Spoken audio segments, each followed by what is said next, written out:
Olá pessoal, eu sou Renato Silveira. Oi, eu sou Raquel Gomes. Começando mais um episódio do Cinematório Café, podcast do site Cinematório. Neste programa falaremos sobre os 2 filmes que faltavam na nossa série do Oscar 2019. Temos programas comentando todos os 8 filmes indicados na categoria principal. Acesse aí na descrição do episódio o link para você conferir todos os outros. Neste episódio vamos falar sobre Vice, dirigido pelo Adam McKay, e também sobre A Favorita, dirigido pelo Yorgos Lanthimos. 2 filmes que têm somadas aí 18 indicações, né? Assim, A Favorita está com 10, né? Um dos campeões de indicações junto com Roma, e o Vice está concorrendo a 8. E para falar sobre os 2 filmes, nós convidamos o Daniel Oliveira, que é crítico de cinema, jornalista, já participou várias vezes do Cinematório Café com a gente, ele que escreve para o site Pílula Pop, e conosco pela primeira vez Igor Costoli, que tem o programa Invasões Bárbaras na rádio FMG, também dá para você escutar aí na internet, e ele também é dono do canal Animes, que fala sobre animes ou animes. Você também pode acessar através do link que está aí na descrição do episódio para você conhecer o trabalho do Igor. O Igor que também já colaborou com o Pílula Pop, também é jornalista, crítico, então vocês podem conferir todo o trabalho dele. E a gente chamou os 2 para gravar sobre esses 2 últimos programas, porque nós também fizemos uma colaboração para o Cinematório no nosso canal no YouTube, com vídeos em que a gente comenta os prós e os contras dos 8 indicados ao Oscar principal este ano, né, Raquel? Isso foi uma colaboração muito legal, eu acho que vocês vão curtir, porque a gente se focou em apresentar os prós e os contras de cada um dos indicados, né? Mesmo a gente amando algum filme, por exemplo, a gente tentou identificar ali o que poderia ser um contra, né, para atrapalhar ele a ganhar o prêmio. Ou mesmo a gente não gostando, a gente também tentou enxergar ali o que faria dele um perdedor, entre aspas, porque eu acho que só pelas indicações, né, já são todos vencedores nesse sentido de ter chegado tão longe, assim. E aí eu acho que vocês vão curtir bastante para ter essas 2 visões de todos os filmes em vídeo.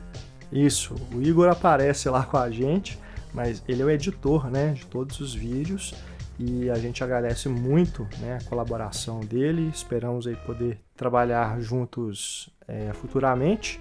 E a gente agradece também a ajuda, a colaboração da Marina Borges, que esteve lá com a gente no dia da gravação, fazendo a produção, a direção. Né, direção de arte, cenografia. É quando aquela equipe de amigos junta e fala assim, vamos fazer isso acontecer, então é massa. É isso aí, a gente espera realmente que vocês gostem, né? O link também para ver os vídeos está aí na página na descrição desse episódio. E a gente também tem uma página, né, reunindo só os conteúdos do Oscar 2019 que a gente produziu, né? Então acessem também cinematório.com.br, cliquem lá para vocês conferirem tudo que foi produzido no Cinematório sobre os filmes indicados ao Oscar. Então, antes da gente passar para o nosso bate-papo com o Daniel e com o Igor, só alguns recadinhos.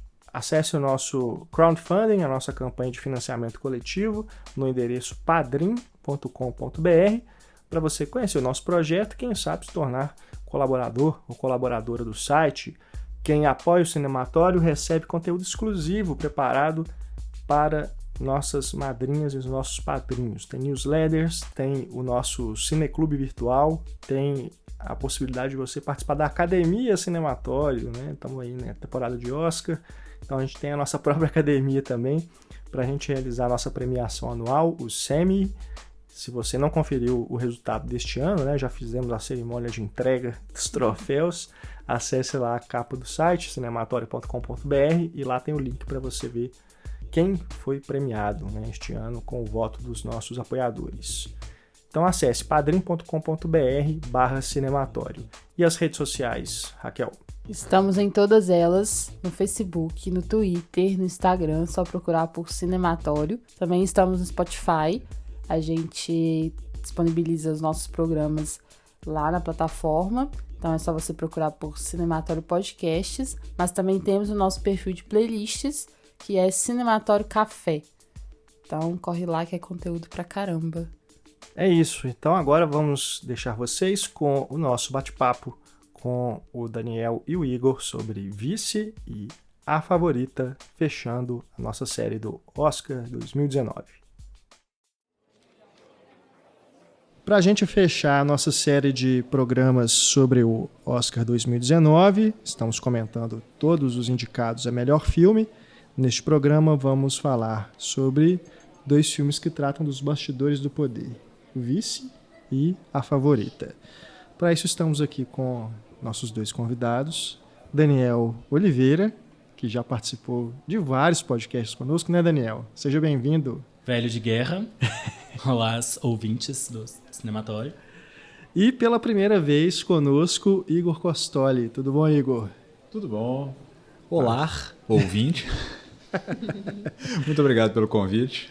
O Igor que está participando pela primeira vez aqui do nosso podcast, mas Igor tem uma larga experiência com programas de música, né? Porque você apresenta o Invasões Bárbaras, que é da Rádio FMG, educativa. E o pessoal consegue ouvir na internet também? Quem escuta o Cinematório Café também consegue? Também consegue. Tem feed, podcast, ele é disponibilizado assim ou é só ao vivo? Não, todo o Invasões Bárbaras ele é ao vivo, aos domingos, às 17 horas. E todos os nossos programas com alguma margem de atraso. No momento a gente está terminando de colocar dezembro. Ou não, a gente já começou a colocar janeiro no site, mas no invasõesbarbaras.com.br dá para encontrar todos os nossos programas do número 270 para cá. Nesse momento a gente está a um pouco menos de 30 de 500. A gente não tinha o hábito de publicar os programas antes, mas nesse momento a gente passou a colocar então quase tudo de 2014. Quase tudo não, tudo de 2014 para cá é encontrável no nosso site. Massa. O nome do programa tem alguma inspiração no filme Invasões Bárbaras ou não? Não, foi uma grande coincidência, foi até muitas pessoas, eu inclusive fiz essa pergunta para o cara que deu o nome por causa disso, ele não conhecia o filme, na verdade. Porque o filme fez muito sucesso, né, na época, foi muito comentado. Pois é, e não são anos tão diferentes, de fato. Acho que o filme saiu um pouco antes, mas ele não conhecia realmente. A associação é porque, como Invasões Bárbaras era um programa que não tocava músicas em inglês naquele momento, né, nossa ideia era a música de todos os países possíveis do mundo no idioma local. Então, música alemã em alemão, música japonesa em japonês, etc. E no início a gente tinha essa coisa, né, que os bárbaros eram aqueles que não falavam o idioma oficial do Império. Como, né, na música a gente definiu que o idioma oficial do Império era o inglês, né, o meu amigo Thiago Capixaba, que era integrante do grupo, ele saiu com essa, né, o nome do programa vai ser Invasões Bárbaras, porque é o que a gente está fazendo. A gente está pegando mercados que não têm acesso ao rádio e invadindo o dial com eles. Massa. E o Igor agora também está com um canal no YouTube sobre animes. Olha, qual que você prefere? Porque tem sempre essa dúvida, né? Tem sempre essa discussão sobre anime ou anime. As duas estão corretas porque anime é como a gente pronuncia a palavra, né? Muita gente defende a pronúncia de anime porque ela está mais próxima realmente da pronúncia do japonês. E porque, como anime é uma abreviação de animation, né, então de forma fonética, anime está mais próximo. Mas as duas estão corretas e, como brasileiro, né, a gente tem a tendência da pronúncia paroxítona, né, anime fica muito mais fácil, muito mais confortável para a gente dizer. E, bom, eu criei o canal, o iNimes, ele está no ar desde novembro. E eu estou brincando um pouco, né, de fazer o que eu já fazia há alguns anos, né? Eu fui do Pílula Pop, assim como o Daniel, e eu tô né? Eu tô mostrando o Daniel, mas como isso aqui é um podcast, ninguém tá vendo. Mas eu faço isso muito no rádio também. Eu estou aqui. Fui do Pílula Pop, eu sou. O Pílula ainda... É verdade, você voltou a escrever, né? Sim. Ficou parecendo que eu te matei, né? Surpresa. O Pílula nunca foi. Né?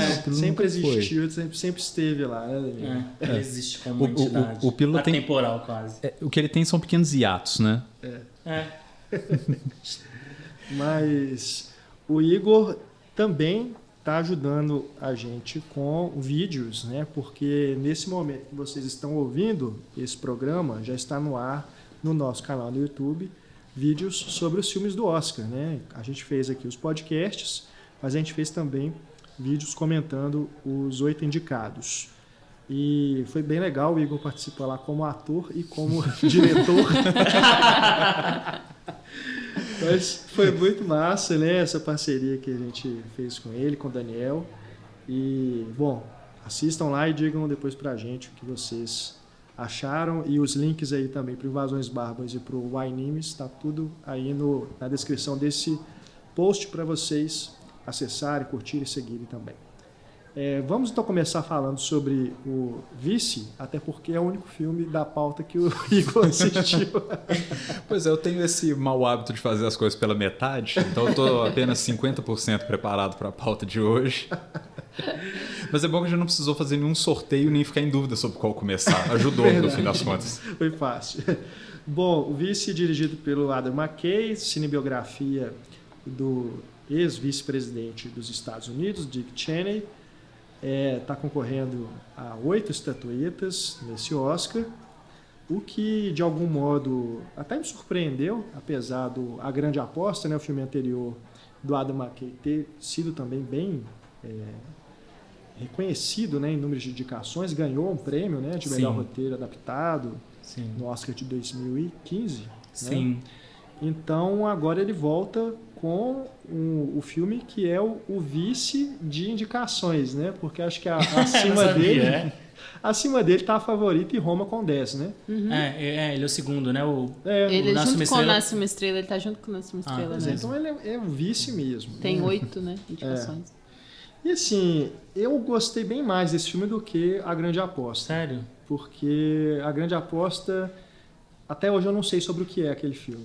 Tão bagunçado que são as informações ali.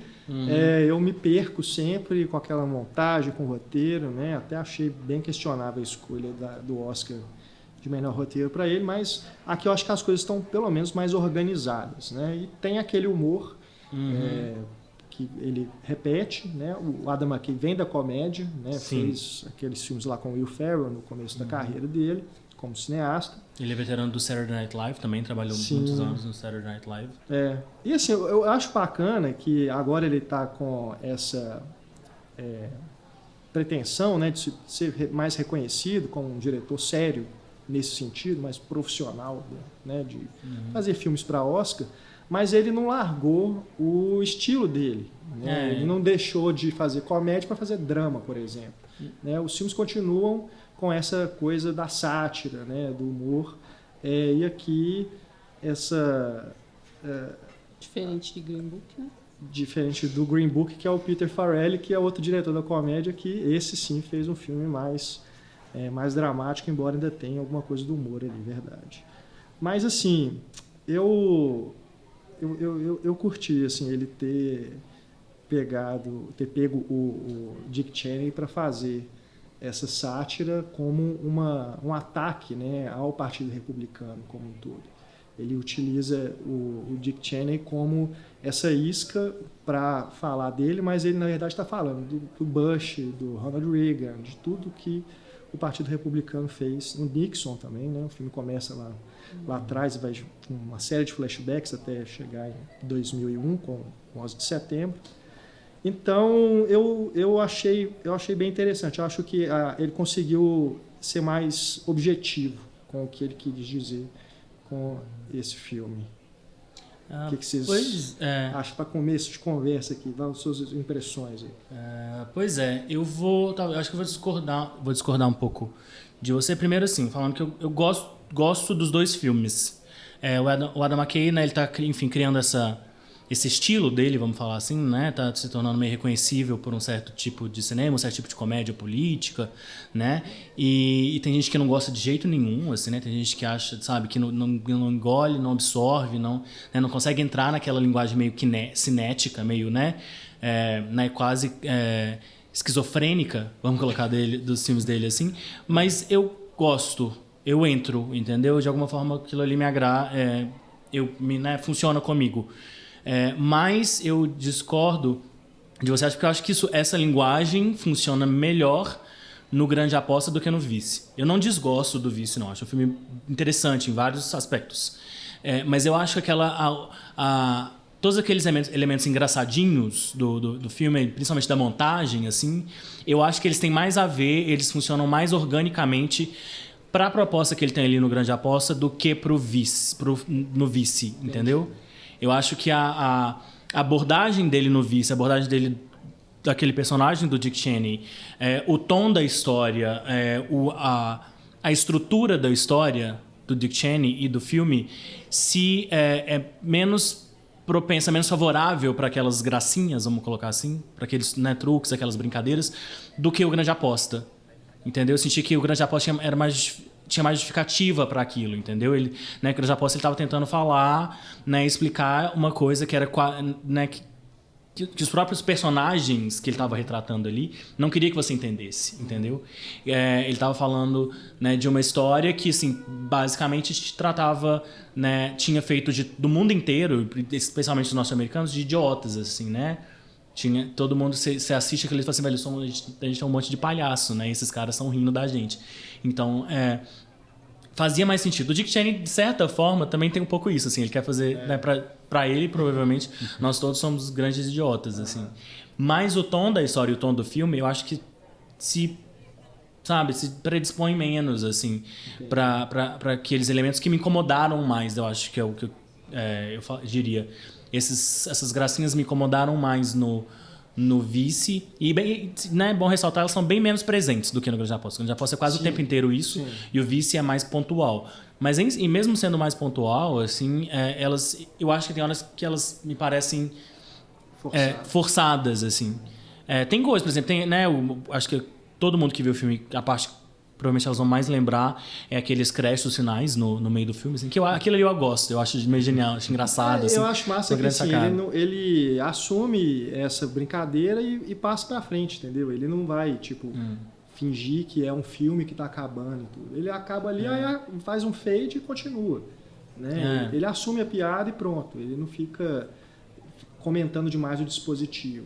Não é tão meta, o filme é bem menos meta. Não vai aparecer o narrador e falar assim, você achou que o filme acabou agora? Não, espera aí.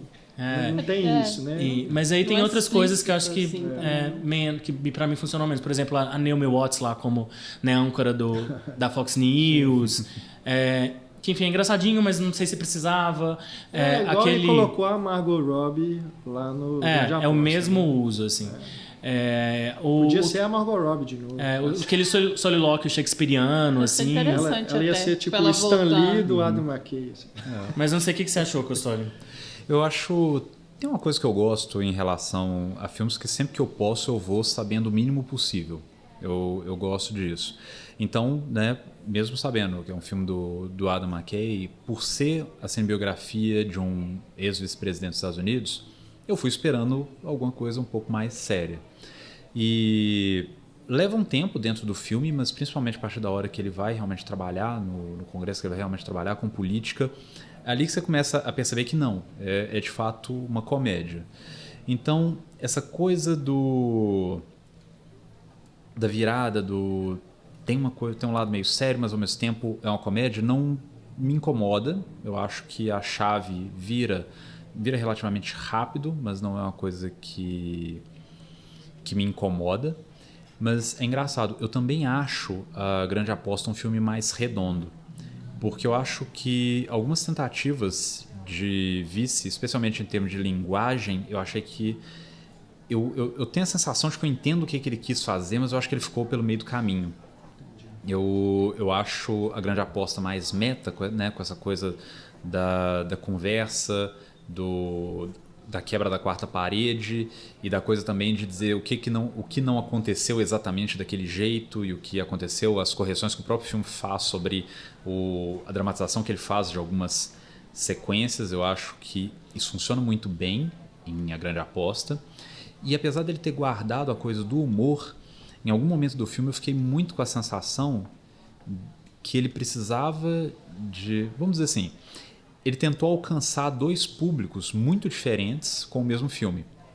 Então ele está retratando uma figura que ela é muito conhecida nos Estados Unidos, uma figura da qual você, talvez, sabendo pouco sobre o filme, faça a mesma presunção que eu. Pode até ser um filme que tenha partes engraçadas pelo trailer, mas você vai pensando que é uma coisa mais séria. E em muitos momentos, na forma como ele faz essa coisa da montagem, eu fiquei achando que ele estava querendo criar uma estrutura que imitasse a coisa do meme. Uma coisa muito moderna, muito... Porque não é exatamente que me lembrou... A edição não me lembrou exatamente uma coisa de um videoclipe dinâmica, mas me lembrou muito a coisa frenética e aleatória do meme. Isso, para mim, isso caiu exatamente na hora em que ele recupera aquele vídeo dos anos 90, do final dos 90, né, que é muito WhatsApp. Na verdade, aquilo já é início dos 2000, né? Mas a hora que entra aquilo, ali eu entendi. Ele está tentando fazer um filme com estrutura de meme. Então é um filme retratando uma história que começa nos 60 e a parte política, né, Nixon, e a evolução do Partido Republicano, 70, 80, 90, até a hora do Bush. Mas em vários momentos essa estrutura veio pegando algo muito moderno, que é essa estrutura do meme. E eu acho que é uma tentativa muito legal, mas não ficou redonda como eu acho que ficou A Grande Aposta é realmente meio caótico, mas o caos funciona muito bem, ele está muito bem encaixadinho ali. E eu entendo a tentativa, eu acho ela muito legal, mas ela funcionou menos, tecnicamente, em Vice. Pra mim, assim, eu gostei bastante. Eu não me incomodei com essa questão do humor, apesar de que eu acho que, de fato, ela é perigosa, assim, no sentido de que essas pessoas retratadas ali, elas estão decidindo vidas que importam e é tudo, sabe, é tudo tratado, assim, né, dessa forma, assim, como muito caricatural, muito... pela via do humor mesmo, assim, que às vezes a gente fica pensando, poxa, isso acontece no dia a dia. Às vezes a gente leva para o humor algo que, na verdade, a gente precisaria estar levando muito a sério, que é o que recentemente tem acontecido na nossa política, né? Mas, assim, é curioso, porque essas pessoas, o jeito como elas pensam, as engrenagens dessa política, ela é tão absurda, vindo, assim, olhando de fora, que me parece que não tem outra forma de retratar, como se não, né, levando para o grotesco mesmo. Isso é grotesco e isso precisa ser zombado, assim. É um filme que está zombando dessas pessoas, dizendo, olha como elas são ridículas, mas na verdade elas também estão decidindo vidas e mortes e tudo pelo poder. Então eu acho que é um filme interessante nesse aspecto, para se pensar assim também, até como a gente lida com esse tipo de pessoas, essas personalidades importantes. E essa coisa do meme eu achei massa. Eu acho que, como ele está experimentando, pode não fechar, né? Não ficar tão fechadinho, mas só por ele experimentar eu já achei muito interessante, porque tem toda essa linguagem que a gente agora praticamente está lendo as situações através de memes o tempo todo. Então, nada melhor do que levar isso para o cinema também, né? Eu sempre valorizo assim, quem se arrisca, quem consegue fazer essa leitura do atual, do contemporâneo e tenta traçar ali no filme um jeito de interpretar mesmo isso que está tão intenso na internet e levar para a linguagem cinematográfica. Pode. Eu concordo muito, tenho a mesma sensação da Raquel, assim, com essa relação da abordagem do político, né? Como abordar a política hoje, no mundo hoje, né? Com tudo que a gente está passando, assim, mas é engraçado, assim, porque eu fui ver o filme com alguns amigos, assim, E por mais que seja uma comédia, tem momentos engraçados e tal, todo mundo terminou o filme, sabe, falando assim, nossa, sabe, não sei se eu queria ter visto esse filme hoje, assim, todo mundo terminou o filme muito pra baixo, assim, sabe, falou assim, nossa, não sei se eu queria, sabe, ter visto esse filme, não sei se eu queria ter passado essas 2 horas, sabe, vendo isso, assim, porque é curioso, porque eu lembro que quando eu saí do Grande Aposta, e quando muita gente saiu do Grande Aposta, era uma coisa muito comum de falar assim, velho, a gente saiu com raiva, sabe, eu quero quebrar todos os bancos, eu quero botar tudo abaixo, assim, eu quero botar fogo numa ponte, sacou? Você queria, sabe, a gente saía muito revoltado, a reação era raiva. Eu acho que talvez por esse momento, assim, que a gente está passando agora, a sensação que eu acho que muitas pessoas saem do vício é um filme que te deixa muito para baixo, sabe? Assim, é uma sensação de quase de derrota, assim, não sei se derrota é a palavra, ou sabe, de desânimo, talvez seja, sabe? De cinema, de assim, velho, sabe, não tem solução. Essas pessoas são... A gente está na mão de pessoas horríveis e quem tem o poder são pessoas horríveis e elas são horríveis, elas vão fazer coisas horríveis.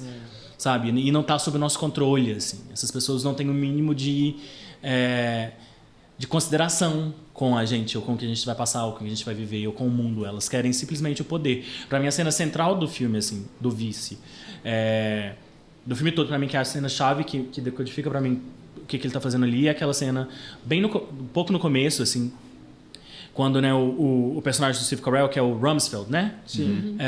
O Rumsfeld tá entrando em alguma sala e o Chaney, naquele momento, é o assistente dele, e aí ele para, assim, o Chaney para ele e fala assim, mas Rumsfeld, só queria esclarecer uma coisa, assim, em que a gente acredita? E o Steve Carell, assim, o Rumsfeld, no grande momento do filme, né, tem uma crise de riso, assim, uma crise de riso profunda que ele não consegue controlar. Ele fala assim, velho, tipo, a questão não é essa, assim, que é bem um filme assim, a gente não acredita em nada, não é que eles acreditam nos republicanos, ou acreditam no conservadorismo, ou acreditam no cristianismo, eles acreditam no neoliberalismo, não é? Tipo assim, eles acreditam no que eles têm que acreditar para manter o poder, entendeu? Sim. Sabe, Dinheiro, o que for né? necessário naquele momento, eles acreditam no poder, sabe? Tipo assim, o que eu tiver que acreditar para manter o meu poder, para exercer meu poder, é o que eu vou acreditar, não é uma questão de princípios, eu não tenho princípio. O meu princípio é manter o meu poder, entendeu? É estar no poder. Seja de qual for, sabe, de qual forma for necessário. E para mim a essência do filme é essa, e é muito o que a gente tem visto na política hoje, entendeu? É muito o que a gente está vendo todos os dias, todas as horas, no Twitter, em todos os jornais. E, sabe, então a gente está vivendo isso muito intensamente. E você ir pro cinema e ver mais 2 horas disso de uma forma tão debochada, enfim, eu acho que o filme funciona, mas é uma experiência muito amarga, talvez, assim, entendeu? É curioso também como que ele traça esse personagem, assim, né, que começa dando errado na vida, não dá certo em nada, e aí, quando a mulher faz essa cobrança, você precisa ser alguém na vida. E aí, ele dá certo, e o alguém na vida é ser essa pessoa que não acredita em nada, mas que vai fazer tudo pelo poder, né? Eu acho bem curioso, assim, de como grande que conceito de dar certo, né? E assim, eu me lembro de pensar muito sobre isso, assim, em relação aos políticos, não querendo generalizar, porque eu também não acho isso certo, mas de pensar assim, poxa, essas pessoas não me parecem preparadas para estarem ali. Não me parecem administradores, ou, sei lá, cientistas sociais, ou que tenham algum tipo de pensamento, assim, e preparação mais crítica e mais coletiva e tudo mais. E aí eu acho que o filme também faz essa crítica através do retorno ali a como que essa pessoa surge, sabe? Tipo, dando errado em todas as outras áreas, mas naquela que não precisa de nada disso, né? De nenhum conhecimento, de nenhuma, sei lá, nenhuma base, assim, humana e de conhecimentos específicos, ela vai subir na vida. Porque o que ela precisa é de determinação em passar por cima de quem for preciso. Eu tô me lembrando do filme do Oliver Stone sobre o George W. Bush, né? O W, né? Que tem uma cena com o Dick Cheney interpretado pelo Richard Dreyfuss, que é como se o Vice fosse aquela cena transformada em um longa-metragem, né?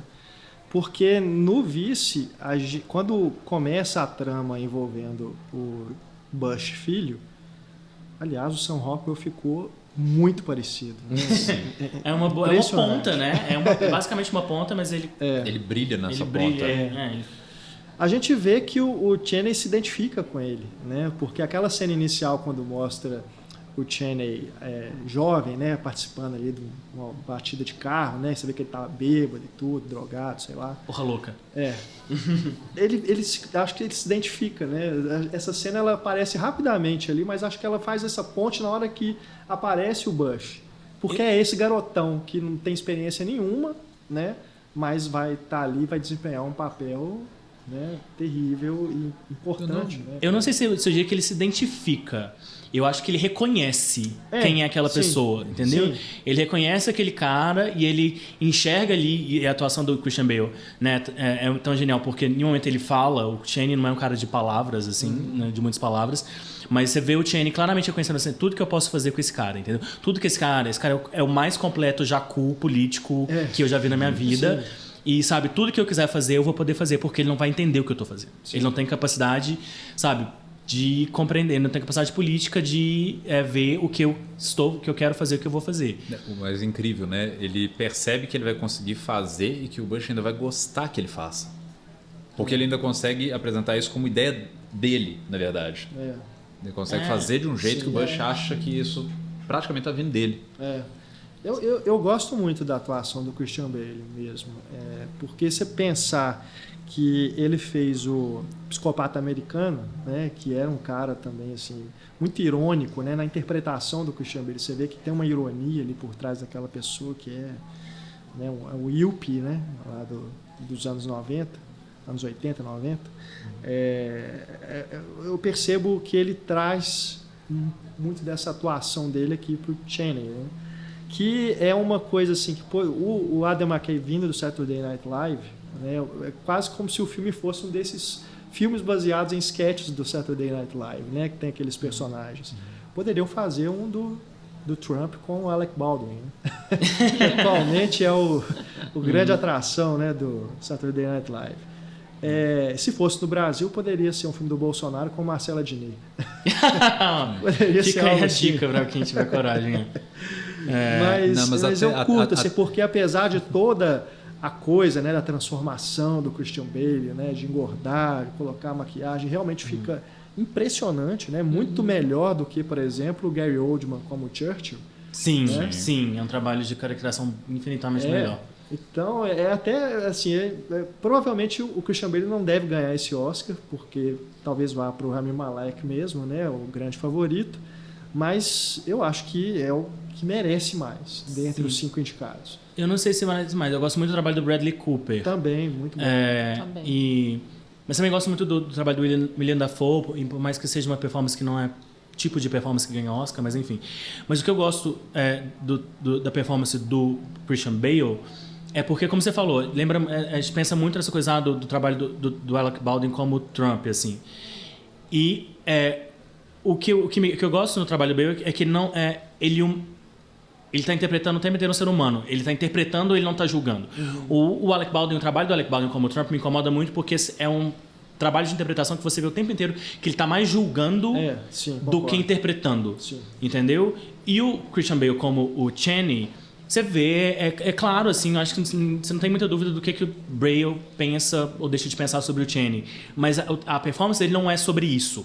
O centro da performance dele não é o que ele acha ou deixa de achar sobre o Chaney. Perfeito. Ele tenta encontrar ali, interpretar um ser humano que, mesmo fazendo as coisas mais horríveis, tem uma humanidade ali, entendeu? E é isso talvez que eu mais gosto no filme, assim. Eu acho que em termos de dramaturgia, o arco dramático do personagem Chaney, por mais que o filme, né, o Christian Bale brincou no Globo de Ouro, né, assim, agradeço Satã por ter né, tananã, porque realmente se você olhar tudo que o cara fez, assim, se você olhar tudo que o cara fez e todas as coisas horríveis que a gente está vivendo até hoje, estão muito em função dele, assim, realmente um dos piores seres humanos do mundo, assim.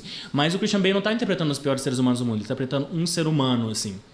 Né? E eu gosto de como o filme trabalha também esse arco dramático da transformação dele e até trata a relação que talvez seja a única relação que humanize o Channing, isso, né, mesmo fora do filme sempre foi muito comentado, que é a relação dele com a filha dele, né? Sim. Que é lésbica, né, abertamente lésbica, né, e o Channing como um desses líderes, um desses pais referências da ala mais conservadora do Partido Republicano, assim, ele sempre, né, foi um dos salvaguardas dele, assim, foi um dos únicos que sempre se recusou a se declarar abertamente contra o casamento gay, a se declarar contra os direitos, né, dos homossexuais, da população LGBTQ nos Estados Unidos. Então era um dos elementos, um dos poucos ou dos únicos elementos que humaniza essa pessoa, assim, que ele não fala assim, ele não é uma pessoa exclusivamente ruim ou má, assim, né? E como o filme vai tratar isso, vai usar isso como um arco dramático, onde isso vai dar no final, assim, eu acho muito bem construído, né, razoavelmente bem construído, assim, talvez de uma forma que, aí puxando um pouco o que o Renato falou no início, que é dramaturgicamente mais coeso do que aquela esquizofrenia louca do Grande Aposta, que era, né, ali no Grande Aposta, talvez todos aqueles personagens eram quase menos personagens do que um monte de peças num tabuleiro de um jogo da vida louco, entendeu? Eles eram mais peças ou engrenagens dentro daquela... daquele mosaico, daquela teoria que o filme estava tentando explicar, assim. No Vice, não. Existe ali um arco dramático de personagens bem mais... Pelo menos de um personagem, né, que é o Dick Cheney, bem mais construído. O Bush, por exemplo, é uma piada, é uma gag no filme, né, que o talento do Sam Rockwell faz funcionar. Mas, né, em termos de construção dramatúrgica, o personagem do Dick Cheney ali dentro do filme funciona assim como roteiro de forma mais coesa, talvez, que no Grande Aposta. E tem também a fragilidade de saúde dele, né? Que é muito colocada ali o tempo todo, assim, que ele tem os infartos, que ele tem a iminência da morte acompanhando ele, e a família dele também, que isso também humaniza, né? Não é esse cara que tá 100% protegido de tudo e, enfim, tem essa questão também. É que diferente da Grande Aposta, o Vice ele tem um guia, né, que é esse narrador que a princípio você não sabe quem é, depois ele se apresenta e aos poucos ele vai se colocando também como personagem dessa história, né, vai mostrando ali a relação dele com o próprio Channing, né, enfim, mas isso ajuda, né, a tornar a coisa mais tranquila de você acompanhar e adiciona essa camada meio documental, né, como se o filme tivesse sendo narrado como um documentário sobre a vida do Channing, né, em vários momentos. Eu até me pergunto, assim, isso é provável, não é uma coisa que eu falo que eu não gostei, assim, mas eu me pergunto até se o filme precisa daquele narrador, sabe? Tira o narrador do filme, assim, eu fiquei me perguntando, assim, acho que é uma coisa tão sacada ali no final, quando você saca assim, é esse cara, que você percebe, né? Na hora que acontece, antes de acontecer, você já sabe, isso, entendeu? Saquei, assim. E eu falo assim, eu fiquei me perguntando, eu não sei, eu não tenho resposta, se é necessário, se você tirar aquilo do filme, se faz alguma diferença ou não, entendeu? Faz. Eu não tinha adivinhado antes, no final. Eu não sei, eu acho que o narrador ele faz parte um pouco da brincadeira. Né? Dá para fazer o filme sem, mas eu acho que a função dele ali é um pouco dar essa coisa do... Por exemplo, uma coisa que a Raquel falou que depois o Daniel complementou. Essa coisa de a gente falar de coisas muito sérias como piada, ao mesmo tempo que parece estranho, é uma decisão que eu acho bem inteligente, porque você fica com a sensação, ao mesmo tempo que são figuras muito humanas ali, ao tratar um tema sério como piada, né, você constrói uma ideia de desprezo, o desprezo que aquelas pessoas têm pelas consequências do que vai vir ali depois. Eu acho que em nenhum momento do filme isso fica mais claro, porque é muito óbvio, né, feito para isso, né, que é a cena em que eles discutem num restaurante, né, sobre as prisões e o comportamento das prisões, principalmente em Guantánamo, mas esse uso do humor para pintar aquelas pessoas todas como vilões, pessoas que estão tomando decisões incríveis e que vão ter repercussões durante muito tempo na vida das pessoas como brincadeira. E eu acho que a presença do narrador é um pouco isso, é também dar esse tom também de um pouco meio solto, um pouco meio irresponsável. E depois o filme é até uma pergunta que eu fiquei me fazendo... Eu não sei dizer se o filme me faz ter dúvida ou certeza se aquelas pessoas tinham noção de todas as consequências de tudo que eles estavam fazendo. O filme me parece muito claro em dizer como Dick Cheney sempre viu todas as brechas e possibilidades de ascender ao poder. Mas não sei dizer se ele mostra...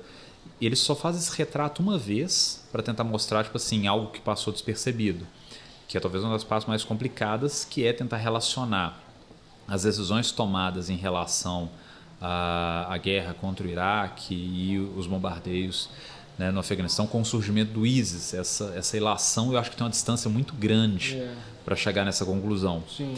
Mas o resto das coisas não tem muita diferença de você pensar que é só uma correnteza indo e as coisas só acontecendo, e eu não sei dizer se aquelas pessoas tinham noção de onde aquilo tudo ia dar.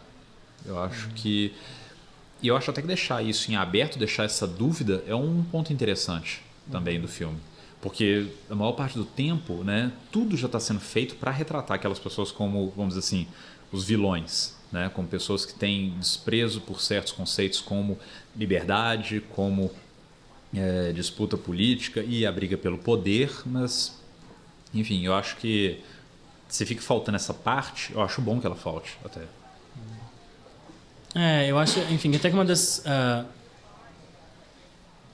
eu acho que até uma das críticas, né, que são feitas ao filme e que eu acho que, né, tem alguns...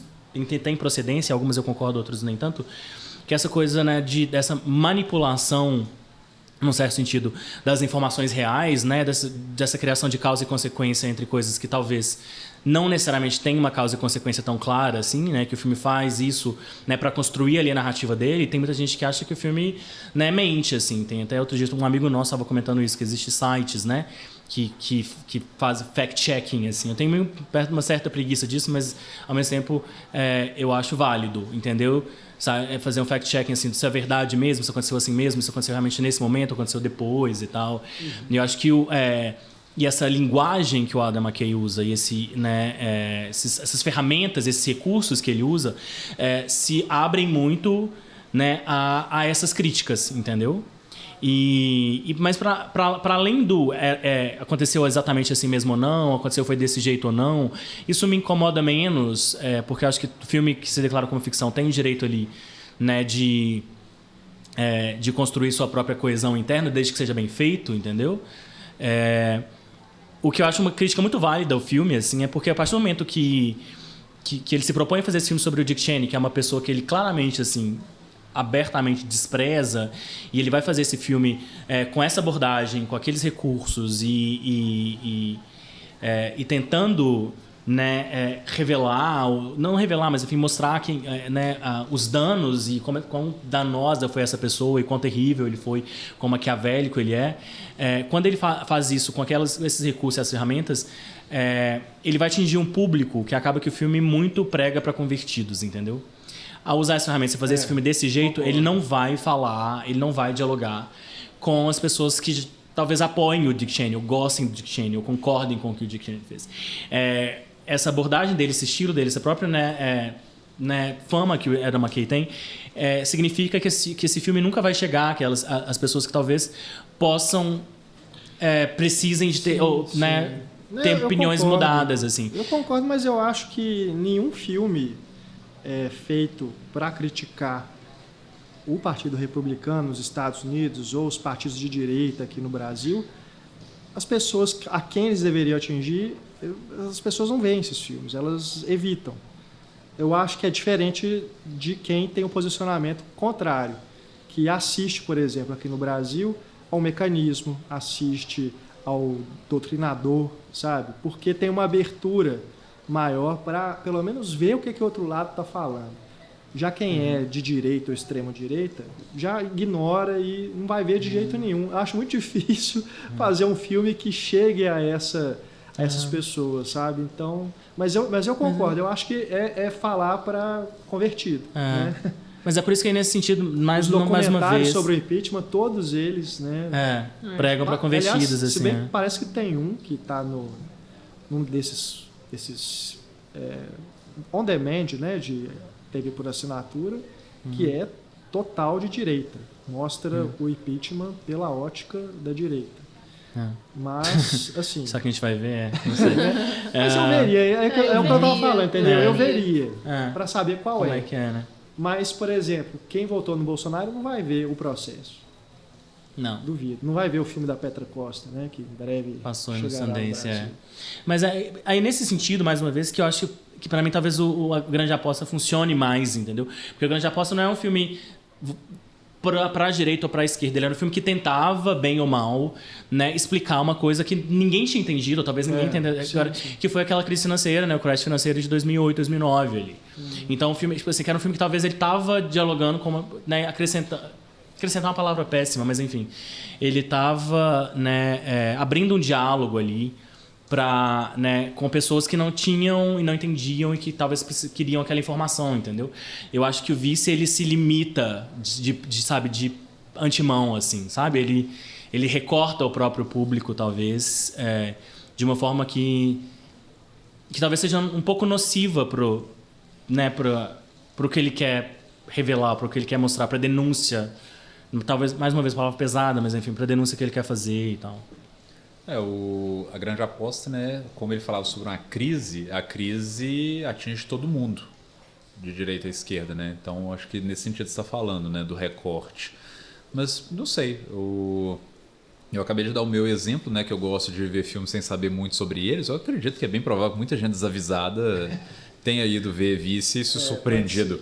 E essas pessoas, eu tenho certeza, vão se sentir muito representadas na cena final, né, no pós-créditos do filme, e sair pensando, o que eu acabei de assistir, então? O que é uma piada que eu adoro, na verdade. E é uma piada que eu acho ela importante, né? Ela não, vamos dizer assim, absolve, mas eu acho que ela reconhece de um jeito muito interessante essa coisa. Esse filme tem um viés. Que é uma coisa óbvia, toda obra tem um viés. E eu gosto da forma como o filme reconhece o seu. Tá se assumindo, né? Porque todos têm viés e alguns não reconhecem e querem passar como se fossem neutros. O mais importante é falar e dizer, olha, eu tô tendo um viés aqui. Sim. E, no geral, né, eu não tenho problema quando vamos dizer assim, uma retratação, uma cinebiografia, uma representação de um evento histórico romantiza algumas partes, porque isso é adaptar, isso é fazer um filme. Mas eu acho engraçado, né? Isso é tão sintomático da época que a gente vive que Vice não é o único filme dessa temporada de indicados de melhor filme, né? De melhor filme do Oscar, em que a gente tem se pegado discutindo coisas, mas aquela parte é real, mas aquela parte não é. Mas eu acho que isso é muito sintomático da época, o tanto que isso ficou importante. A gente está preocupado com a exatidão em obras que antes a gente reconhecia com muita facilidade, como muito natural, que é parte dela reconstruir algumas partes com alguma liberdade. Porque a gente vive uma era de fake news, né? Existe assim, fake news talvez seja a epidemia dos nossos tempos, assim, a pior epidemia. Então essa coisa a gente fica muito com medo, talvez, ou muito preocupado de apoiar ou gostar de uma coisa, né, que pode de alguma forma ser mentira, entendeu? A gente está muito traumatizado, né? E como fica a liberdade artística na época da fake news? É delicado, é bastante época de delicado. Fake news, assim. Pós-verdade, eu acho que talvez a gente já tenha até passado dessa e não há verdade, né? Então... É uma crise muito definidora mesmo, né? Ou redefinidora, né? De tudo. Pra gente que é jornalista, então, é terrível, né? Porque a gente é questionado o tempo inteiro, né? As pessoas não acreditam no que a gente fala, sendo que é a nossa obrigação, né, de falar o que é pelo menos mais próximo da verdade, mas é bem complicado mesmo. Se por um lado, né, toda essa discussão abriu os olhos para as pessoas para verem que não há verdades absolutas, também abriu para o outro lado, né, de desconfiar de tudo, e aí a gente fica completamente à deriva, assim. Na verdade, se as pessoas não concordam sobre o que é realidade, o diálogo fica impossível. Exatamente. Se a gente não concordar sobre algumas bases que sustentam tudo, se a gente não concordar, se as ideias dessas bases são completamente diferentes, não tem diálogo, na verdade. Bom, mas esse não é o tema do filme, na verdade é uma das coisas que o filme faz a gente pensar. Algo mais que vocês queiram acrescentar sobre isso? Estou com a sensação de que tem algo que eu queria dizer, mas não, acho que... Quem falou da Amy Adams? Pra mim... sobre ela? Amy Adams, muito graciosa, como sempre. Só. E talentosa. Não, acho que ela tem uma... né, a Amy Adams faz, né, claramente a Lady Macbeth do filme, assim, e é uma personagem que não tem nada, né, física, não tem nada a ver com ela, assim, né, não é uma personagem que você imaginaria, eu acho talvez... né, quem vai fazer essa personagem? Né, Amy Adams, assim. Eu acho que ela faz muito bem, ela tem uma presença muito firme, né, e muito interessante no filme, e uma das características de sempre do trabalho dela, assim, que é nunca querer chamar atenção para si mesma, assim. Ela nunca quer roubar uma cena, ela nunca quer ter uma grande cena. Ela está simplesmente fazendo ali a função dela muito bem feita, assim. Consistente, né? Tipo, eu tô entregando meu trabalho ok aqui. Mas ela foi indicada, né? Sim. Aí eu, acho já, que tem... aí eu já não acho que mereça, sabe? Eu acho que sim, merece. Eu acho que merece. Não acho não. Até indicação sim, ganhar não. Indicação sim, ganhar eu acho que não. Me lembrou, essa personagem dela aqui me lembrou a que ela faz no filme do Paul Thomas Anderson, Mestre. Que ela é tipo... É a mulher nos bastidores, a grande mulher por trás do grande homem, né? Um grande papel ali, né? Para construir esse protagonista, né? É determinante nas ações que ele vai tomar. E assim, eu tenho até depois que colocar nos links aí um texto interessante, assim, como a obsessão do Oscar de indicar a melhor atriz personagens que, na verdade, são essas mulheres que estão atuando nos bastidores para algum personagem, sabe? Que são o par e que teve uma importância para aquele personagem. E aí mas é uma coisa que o Oscar até meio fugiu, que assim, acho que existe uma coisa muito interessante do Oscar de atriz coadjuvante, os indicados de atriz coadjuvante, é muito comum ter muita esposa. A esposa do cara que mudou o mundo, sabe? A esposa do Churchill, a esposa do Neil Armstrong, a esposa, sabe? Tem um grande homem que fez uma grande coisa e aí teve a esposa dele que fica em casa cuidando dos filhos e ela tem uma cena em que ela chora e ela foi indicada ao Oscar.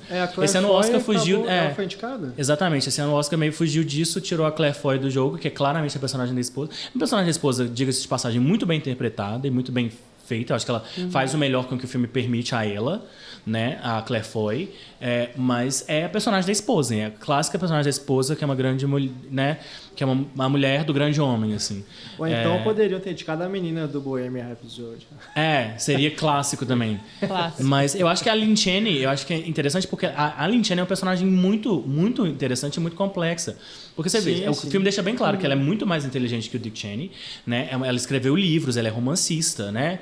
E ela, em muitos sentidos, ela é mais conservadora, assim, mais durona, assim, do que o próprio Cheney, assim.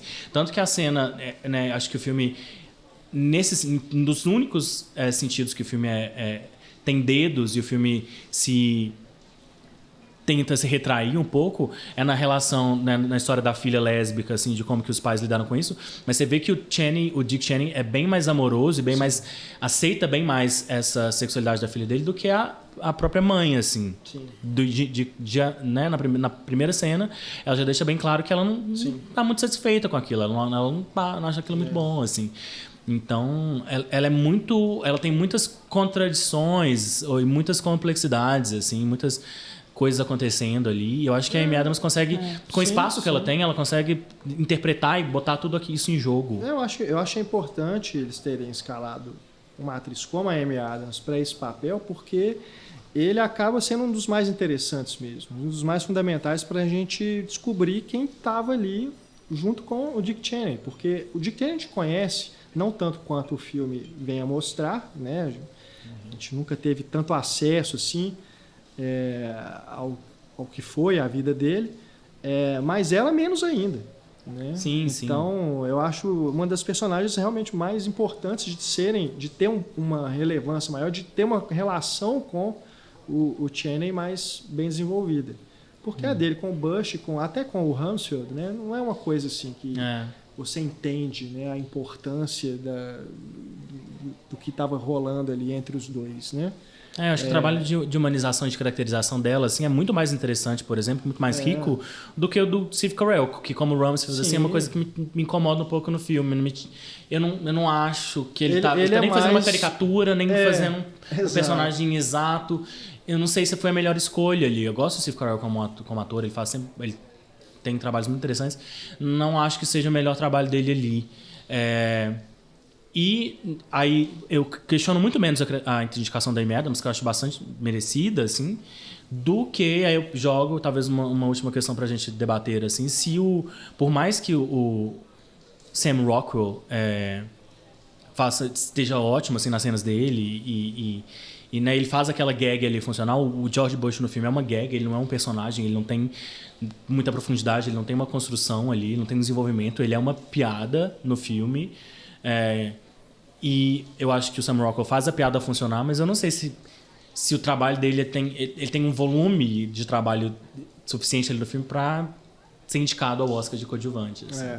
Não é uma Judi Dench que aparece alguns minutos, né, num filme, é indicado e ganha o Oscar, né?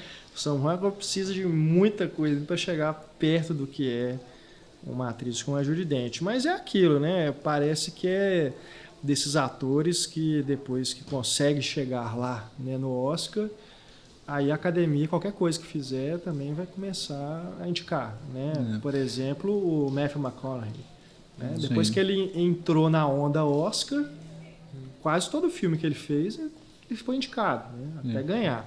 Mas no caso All right. Mas no caso das chances do Sam Rockwell, eu acho que passa muito por uma coisa que me ocorreu quando terminou Vice. Eu queria assistir vídeos do Dick Cheney falando, porque eu queria comparar. Eu vejo o trabalho do Christian Bale, eu acho fantástico. E aquele maneirismo da fala, a coisa de como ele se comporta, eu queria ver vídeos do Dick Cheney para fazer, né, essa avaliação, porque não é um personagem que a gente conhece tanto. Da mesma forma, eu fico pensando se a chance do Sam Rockwell não está exatamente no fato do americano ter uma relação muito forte com o Bush, porque o Bush foi presidente.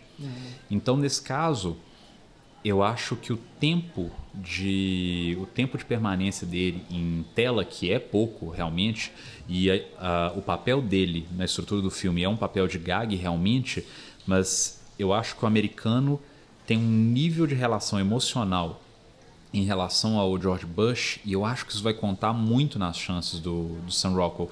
É uma coisa que eu acho difícil para a gente avaliar daqui, porque nossa visão do Bush é muito distante. Para o pessoal de lá, eu acho que tem um peso diferente que pode explicar muita indicação, e acho uma atuação, exatamente porque ele consegue fazer em pouco, acho uma indicação justa, mas para saber as chances dele de ganhar, eu acho que eu precisava ter muito mais relação, muito mais conhecimento sobre o Bush, falando na TV, falando em entrevistas como presidente, para eu ter uma noção mais exata do tamanho dele.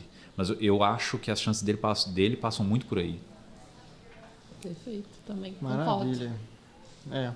Bom, acho que é isso, né? Sobre Vice, tá bom.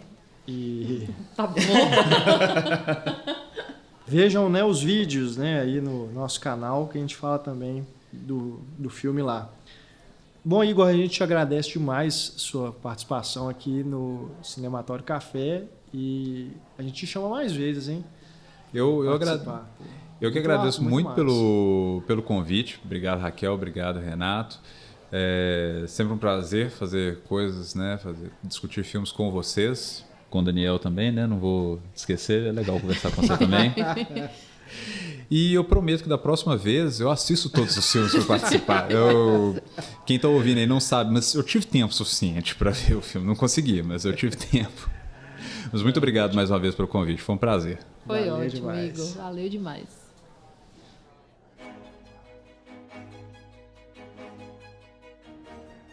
Bom, a gente segue com o Daniel aqui, vamos falar sobre A Favorita, que o Daniel já comentou rapidamente no podcast sobre a Mostra de São Paulo de 2018, né? Ele esteve lá, viu o filme em primeira mão E agora que eu e a Raquel já tivemos a chance de ver, por causa do Oscar, voltamos aqui para trazer mais um pouco, né, sobre esse filme do Yorgos Lanthimos, que não é meu diretor favorito nem de longe, né?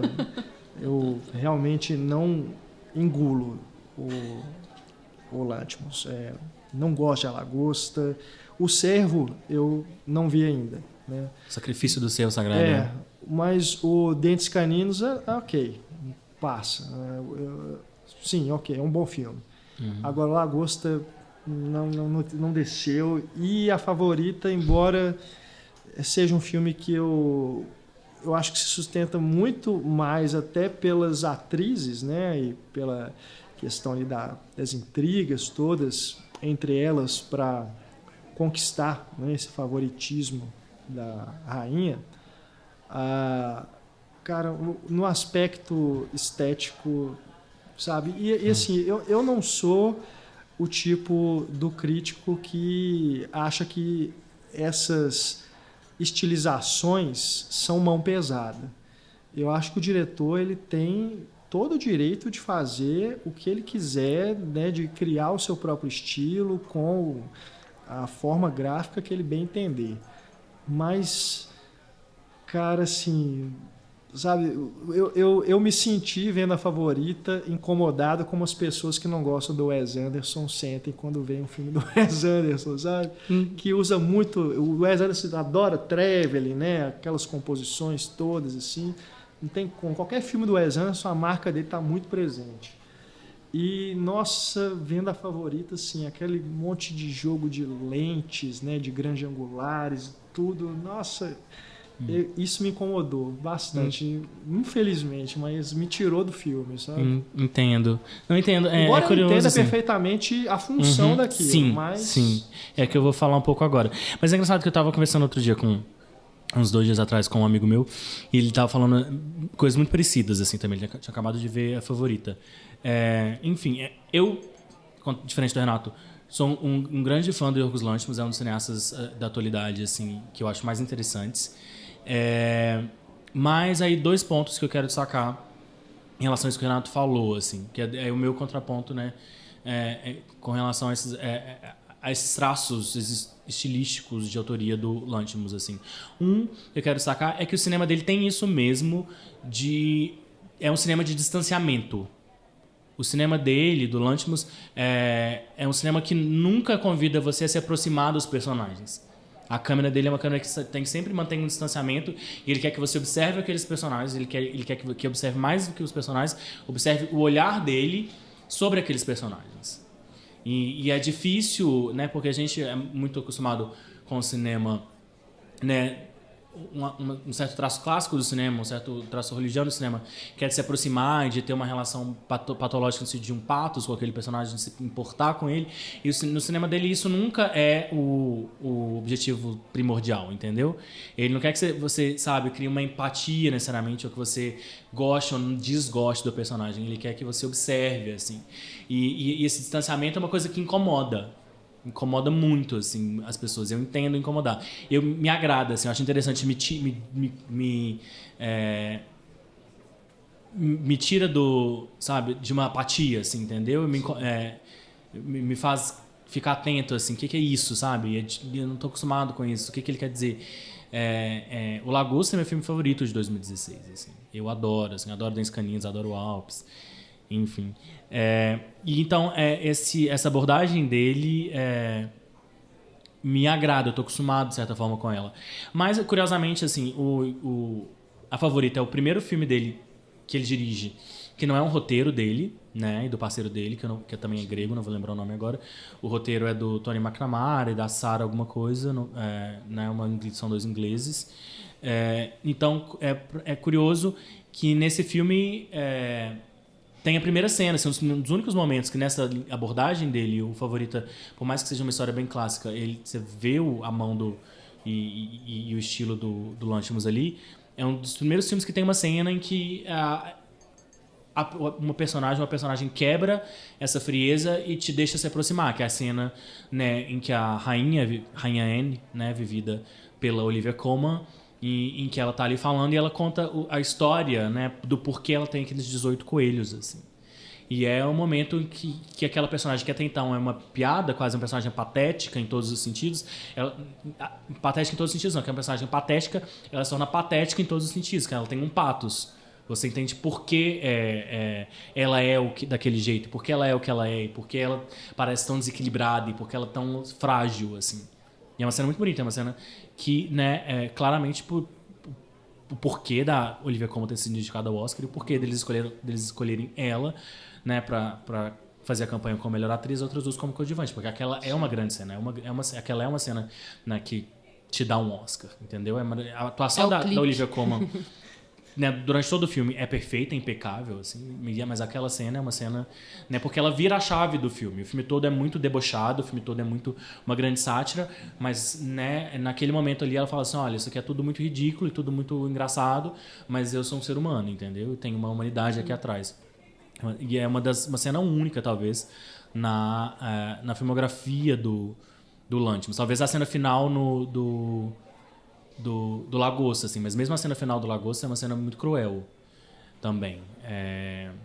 Enfim, e isso é um ponto. E o segundo ponto que eu queria fazer, em defesa do Favorita, que é essa coisa, mas que o Renato próprio admitiu, assim, que é a coisa da grande angular, que também incomoda muitas pessoas, né? Mas eu acho que é porque o Lanthimos, enfim, ele está fazendo esse tipo de filme, que é um filme quase clichê de temporada de premiação, principalmente, que é o filme de época, assim, que é o filme de realeza inglesa, que é um subgênero, assim, que eu tenho pouquíssimo interesse. Eu acho um saco, assim, eu não... acredito em todos os meus amigos que dizem que a rainha, a série lá, The Crown, né, é maravilhosa, acredito que que a série deve ser boa mesmo. Não tive saco pra ver até hoje, comecei a ver... Sim. Comecei a ver umas 3 vezes, já vi uns 3, 4 episódios, assim, velho, não, sabe? Já vi isso milhões de vezes, não preciso ver de novo. Mas e o que o Lanthimos quer fazer, ele fala assim, olha, isso aqui é um filme de realeza inglesa, é um filme sobre realeza inglesa, mas é um filme de realeza inglesa diferente do que você já viu, sabe? Isso aqui não é um filme meu, é o meu olhar sobre a nobreza, né, sobre a família real da Inglaterra. Então, para te deixar isso claro, sabe, antes de qualquer diálogo, antes de qualquer piada, assim, ele já bota aquela lente ali, bota a grande angular, distorce tudo ali no quadro para te mostrar que é uma visão distorcida, entre aspas, né, desse universo que nós, como, né, espectadores cinematográficos, assim, já estamos bastante acostumados, assim. Então, para mim, nesse sentido, se justifica. Eu gosto muito da trilha, que é uma música que é quase anti-música, né? Que é quase é só um batido, assim, né, de relógio. Tem uns ruídos também, né? Sim. Então ele tá... Porque o que você espera? Você espera aquela trilha clássica do Alexandre Desplat, né? Aquela música bem... né?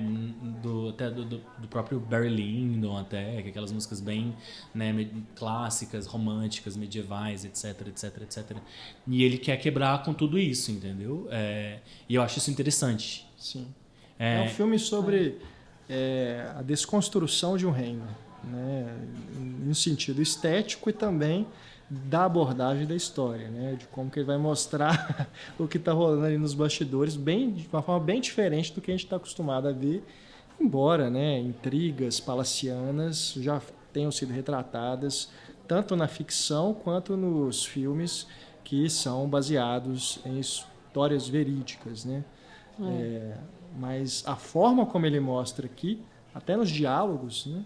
A forma como a Emma Stone e a Rachel Weisz conversam uma com a outra, ou quando elas estão sozinhas, né? Não naturalista, é uma encenação, né, que não é naturalista em momento nenhum. Bem diferente do que a gente está acostumado a ver nesse tipo de filme. Eu concordo com tudo que o Dani falou. Eu não vi todos os filmes do Yorgos, mas eu gosto muito do Lagosta.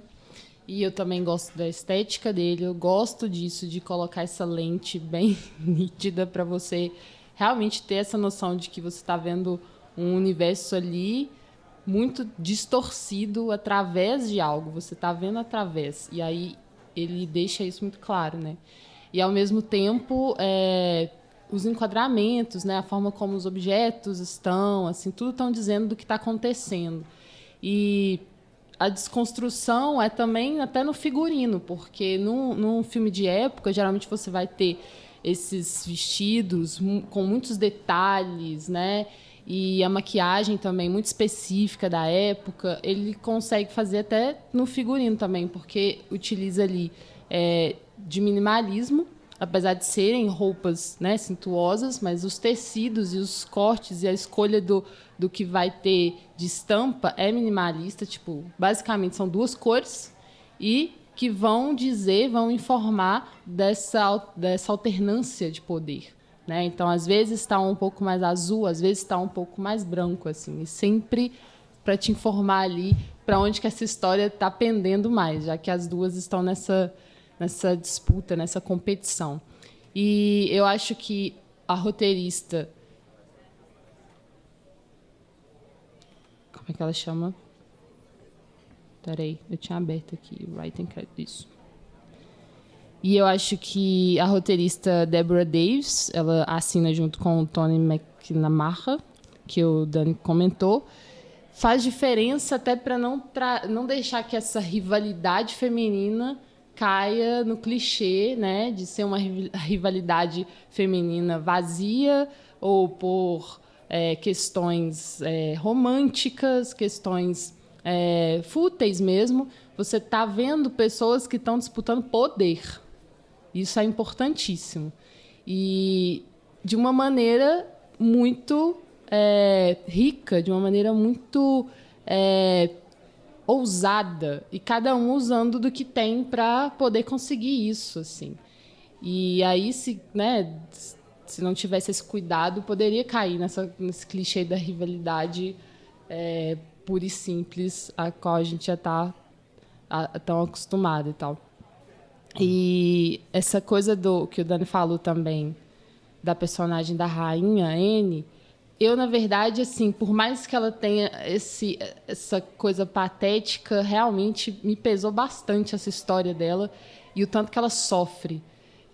Você ri, você acha um filme estranho, você gosta dessa estranheza, se você curtir esse tipo de filme, né? Porque a estranheza também não é algo que as pessoas costumam não é aceitar. Pra todo mundo, não é um cinema para todo mundo. E aí, mas também tem muita melancolia pela história dela, assim. Pela história dela ter perdido tantos filhos, pela história dela ter tantos problemas de saúde também, né? É uma pessoa que em sofrimento. É uma pessoa em sofrimento. E, ao mesmo tempo, está ali sendo disputada, né? Pela atenção, pelo poder mesmo, enfim. E aí me pesou isso. Eu achei interessante como que ele consegue oscilar entre tantos sentimentos, tantos registros, tantas impressões que você sente, assim. Quando você está rindo, ao mesmo tempo você está sentindo esse peso, ao mesmo tempo você está questionando, eu confio ou não nessa personagem? O que essa personagem quer, sabe? E a personagem da Emma Stone também, que eu acho interessante, porque é essa pessoa que consegue ter uma vilania, mas passar a ideia de que é uma vítima, né? Mas que, na verdade, ela usa isso para poder chegar lá, assim. Eu acho que é o melhor papel da Emma Stone na carreira dela. Sim. E é uma das... Eu acho que até a melhor interpretação mesmo. Ela ganhou o Oscar pelo La La Land. Sim. Né? Merecia ganhar por esse. Aquelas velhas, né, contradições do Oscar. Mas... a gente estava até comentando sobre isso antes da gravação. Eu acho que ela é a protagonista. O filme é contado a partir da jornada dela, né? Você não sabe quais são as intenções dela a princípio. A Abigail tem essa... isso você falou muito bem, essa ambiguidade, né?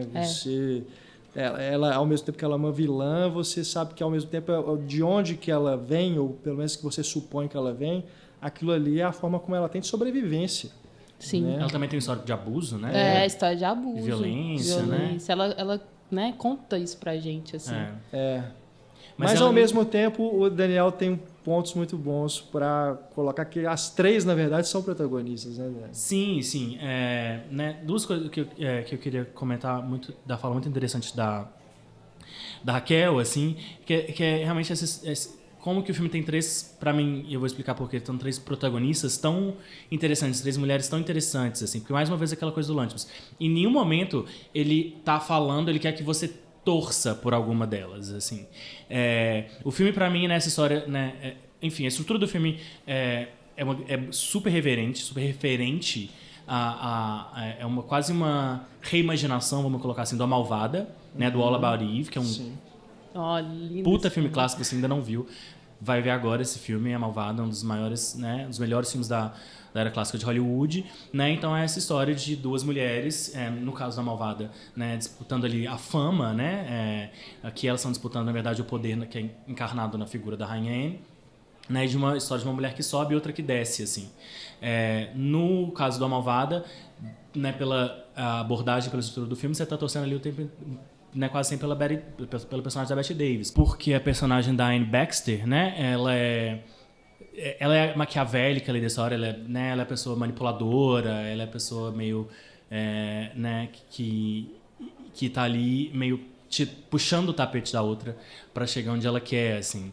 No Favorita, porém, isso é bem mais complexo, né? Porque a personagem da Emma Stone seria, né, essa versão da Anne Baxter, assim, mas ela tem esse histórico de abuso, histórico de, né, de ter sido violentada, ter sido vendida pelo próprio pai, assim.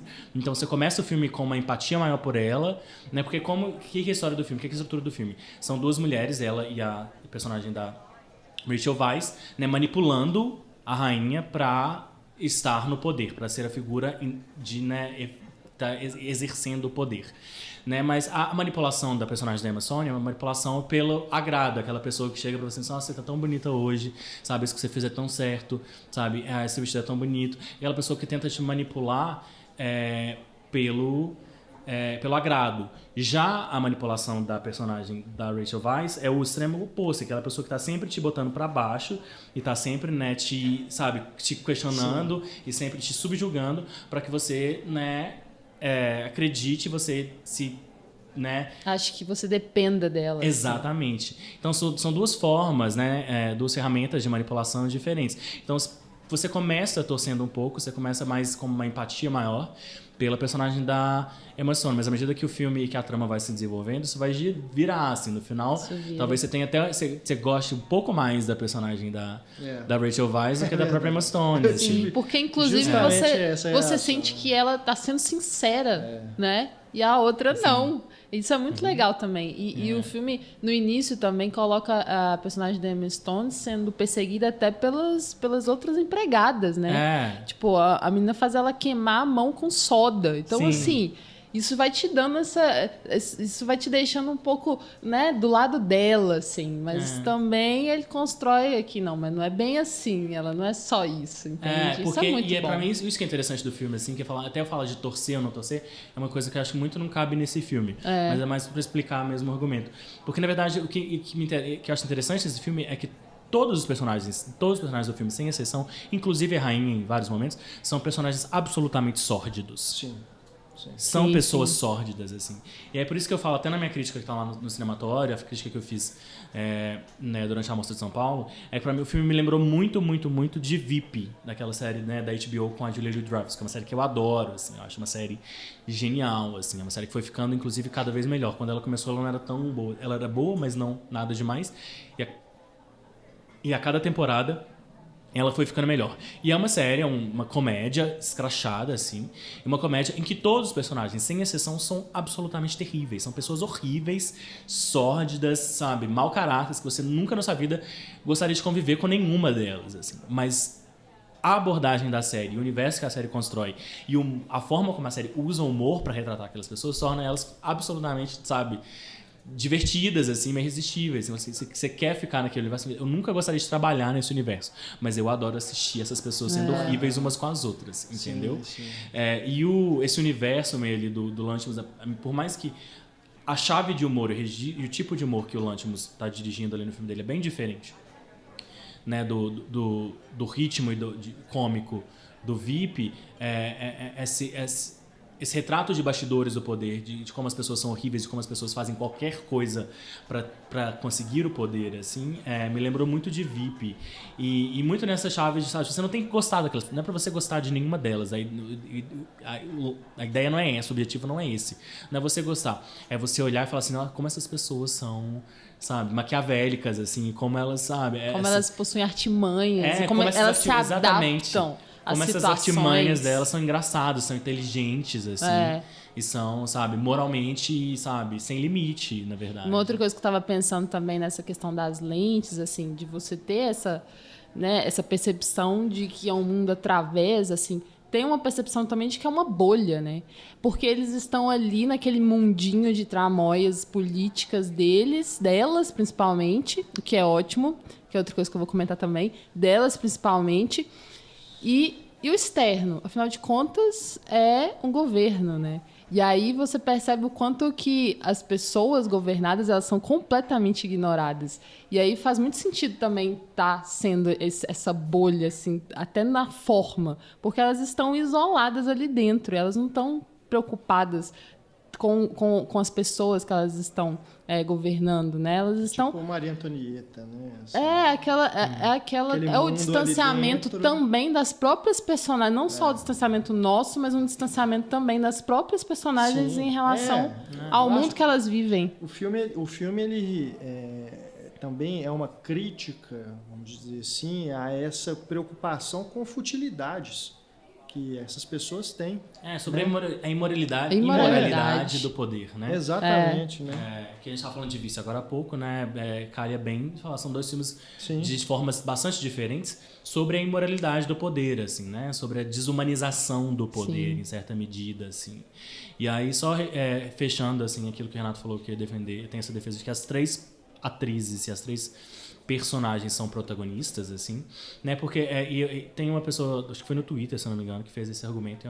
É bem fácil de entender, assim, sabe? Né? Porque troquem a personagem da Olivia Colman, né, que é a rainha, que vamos falar assim, que é objeto de desejo, objeto de disputa das outras duas personagens, e coloquem um homem ali no lugar, se fosse um rei e não uma rainha. Esse rei seria claramente o protagonista, né? Então, por que a personagem da Olivia Colman, por ser uma mulher, não seria protagonista? Eu acho que são três protagonistas de chaves diferentes. Eu acho que a Emma Stone é sim uma protagonista, porque a gente entra naquele universo, literalmente, pelo olhar dela, né? Ela é aquela clássica personagem que entra na história, a gente vai conhecer aquele mundo pela movimentação dela ali dentro, né? Eu acho que a personagem da Rachel Weisz é uma protagonista clara, porque talvez o arco mais claro da história seja o dela, assim, porque ela é a antagonista em diversos momentos, e as ações dela vão determinar muito, né, o rumo da trama.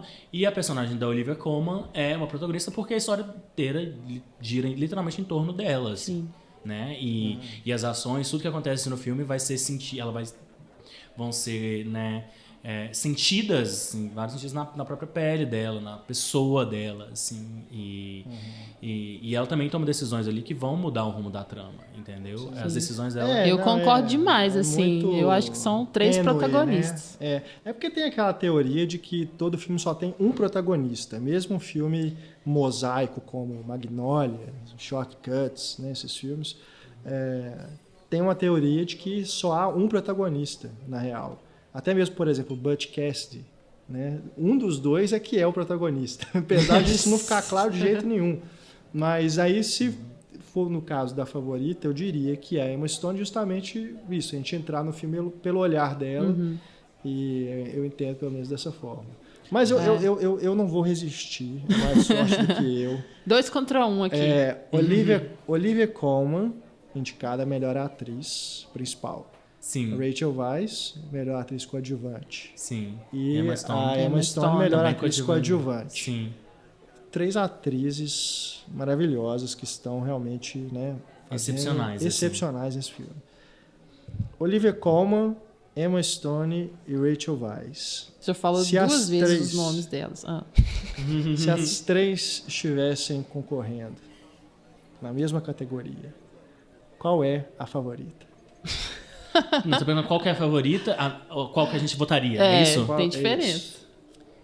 Eu não sei, eu acho que as 3 são excepcionais, assim, mas como eu falei, a Olivia Colman tem aquela cena, assim, central do filme, que é uma cena em que ela quebra quase, assim, o próprio registro do filme. Ela vira a chave do filme quase pelo poder da própria interpretação dela, entendeu? Claro que tá no roteiro aquela cena, mas a própria Emma Stone tem um momento também que a personagem da Emma Stone conta, né, do abuso, e é uma história bem pesada. E a Emma Stone não tem a capacidade de equilibrar na atuação. Eu gosto do trabalho da atuação da Emma Stone, acho uma boa atuação, mas ela não tem a capacidade de equilibrar o tom cômico e o pathos e a emoção como a Olivia Colman tem naquela cena, assim. E se pensar mesmo em outros momentos, para além desse monólogo, assim, né, aquela sequência, né, da maquiagem, né, que a Rachel Weisz fala que ela tá parecendo um guaxinim. Texugo. Né, a cena do discurso em que ela desmaia, assim, o timing cômico dela é de de um outro mundo, assim. A Olivia Colman é uma atriz que eu gosto há muito tempo, é uma atriz que nunca teve uma chance tão, né, tão boa, uma oportunidade tão boa quanto essa. Muita gente deve ter visto ela pela primeira vez nesse filme. Nunca conheci ela. Eu gosto muito, eu acho o trabalho excepcional dela numa minissérie chamada The Night Manager, que é uma minissérie com o Tom... Como que é o nome do Loki? O ator do Loki? Tom Hiddleston. Uma minissérie protagonizada pelo Tom Hiddleston, dirigida pela Suzanne Bier, é uma adaptação de um livro do John le Carré. Que é uma minissérie boa, bem boa, não acho excepcional, mas enfim, uma minissérie legal. E o Tom Hiddleston faz um personagem meio James Bond, na verdade ele é um gerente de um hotel, mas ele vira um agente do MI6, assim. E ela, a Olivia Colman, faz meio a M dele, né, que é a Q. Qual que é a M ou o Q? Que é ela é a dirigente dele, sim, entendeu? Sim. É a M. É a M.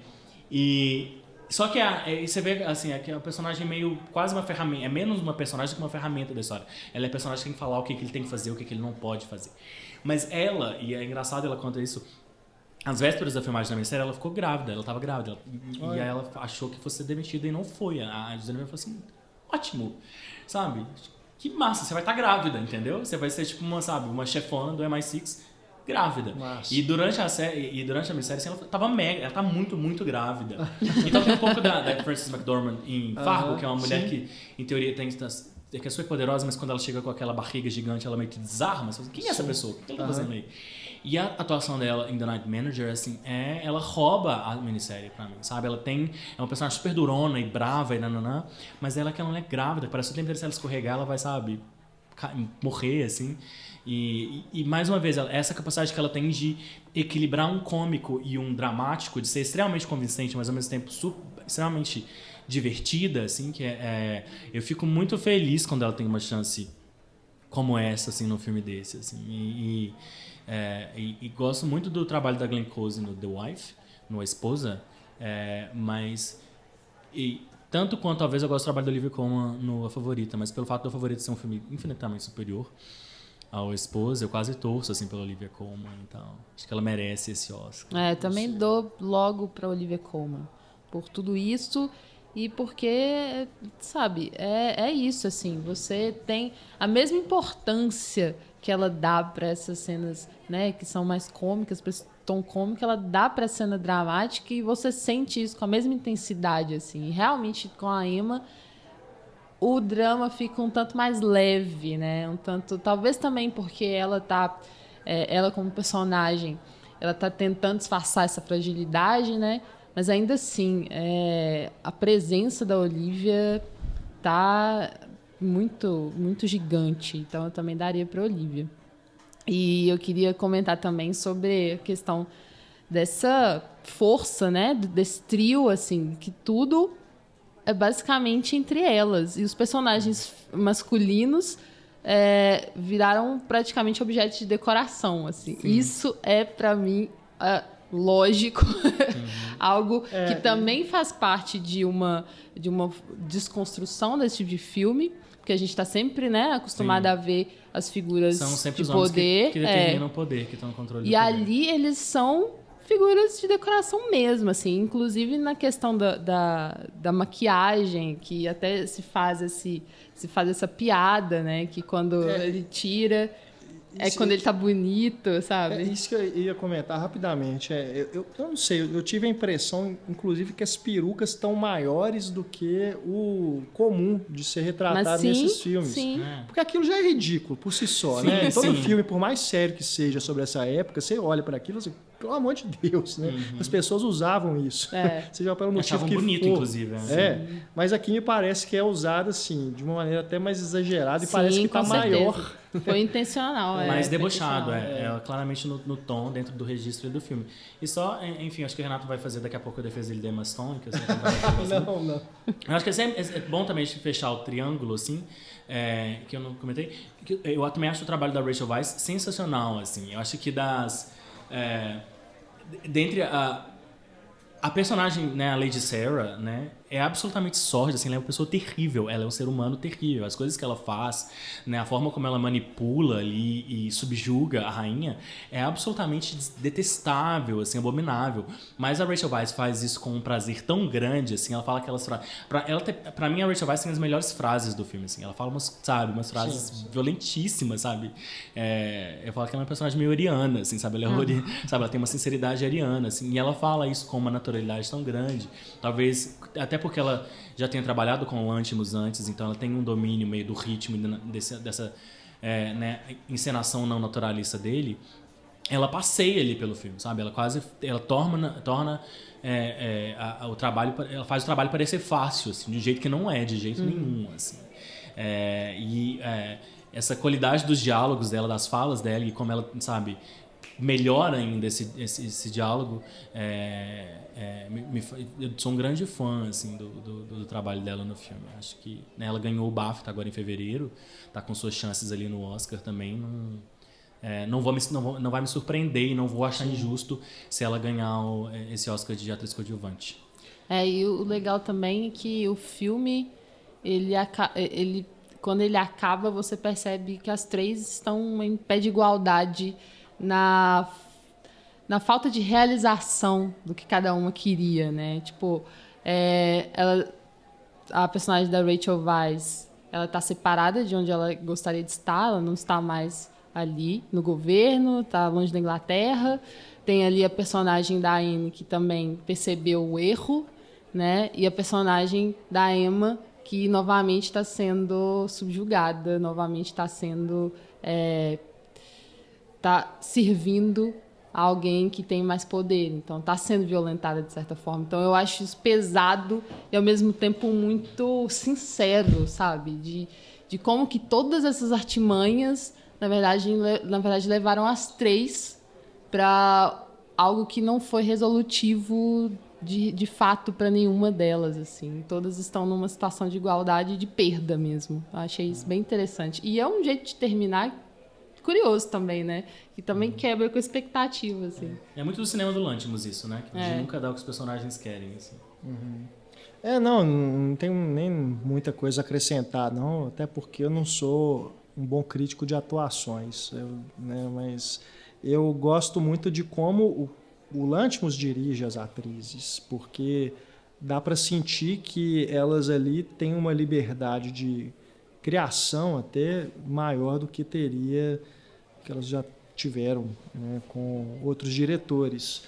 A Emma Stone principalmente, né, por isso que eu acho que é uma atuação assim, a melhor que ela já apresentou, porque dá para sentir que ela está no controle do papel, né? E tem umas cenas assim de reação delas que eu gosto muito, né? Que elas fazem espontâneo, né? Umas coisas assim esquisitas, tipo, sabe? Então, umas reações assim que são faz parte desse estranhamento, dessa esquisitice, né? Do cinema do Lanthimos. Quando ela fica um monstrinho assim. Porque a gente tá acostumado com essa coisa massa isso. Ainda mais no cinema de época, né? As pessoas estão acostumadas com essas performances muito clássicas. Sim. Uma certa elegância, todo mundo muito travado. E ele quebra com isso completamente, assim. Até a cena da dança, que também é algo que é muito retratado de forma clássica, aquela dança.